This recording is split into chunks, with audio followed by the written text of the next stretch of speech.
I imagine you guys have all heard stories about the Boogeyman, right? You know, the ghost-like creature that is said to hide under the bed or in the closet.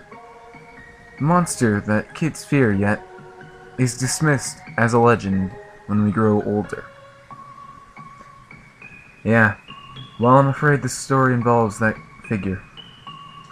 Which means you may laugh at it, but please, hear me out. You see, this story was passed down to me from my uncle and concerns a family who lived next to us. Or so he claimed, anyway. The family moved away shortly after these events, which I always believed was a sign that my uncle was lying.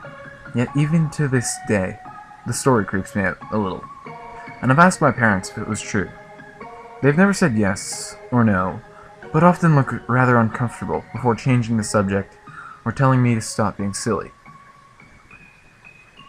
Anyway, here is the story, as my uncle used to tell me.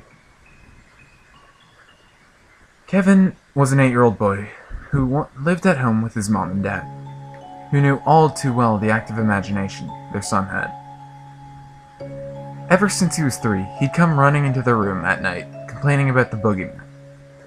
And as the years went by, both his mom and dad began to grow wary of this behavior. Eventually, seeing no other option, his mom and dad decided to go to bed one night with a promise not to give in to Kevin's imagination. Sure enough, later that night, Kevin ran into the room and called out, "Mom! Dad! The boogeyman is in my room!" "Go to bed, Kevin," his mom replied. "But Mom, the boogeyman is there," Kevin protested. "Go to bed," his father replied. Both parents felt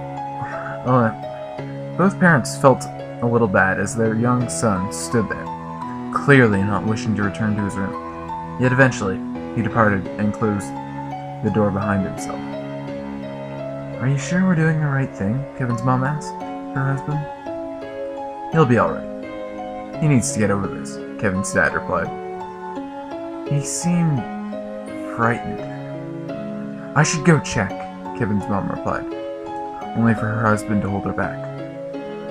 "We have to do this, for Kevin's sake," Kevin's dad said.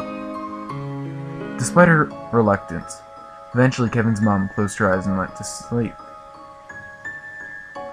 In the morning, Kevin's mother was the first to wake up and went to her son's room, still feeling guilty over the previous night, but expecting to find her son huddled up under the blankets as she slowly opened the door.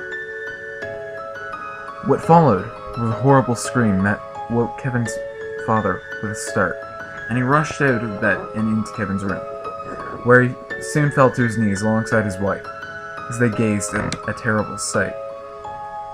Kevin was hung by the curtains, the window open wide as dirty boot prints stained the floor. A paper note attached to Kevin's chest read out loud, "Do you believe in monsters?"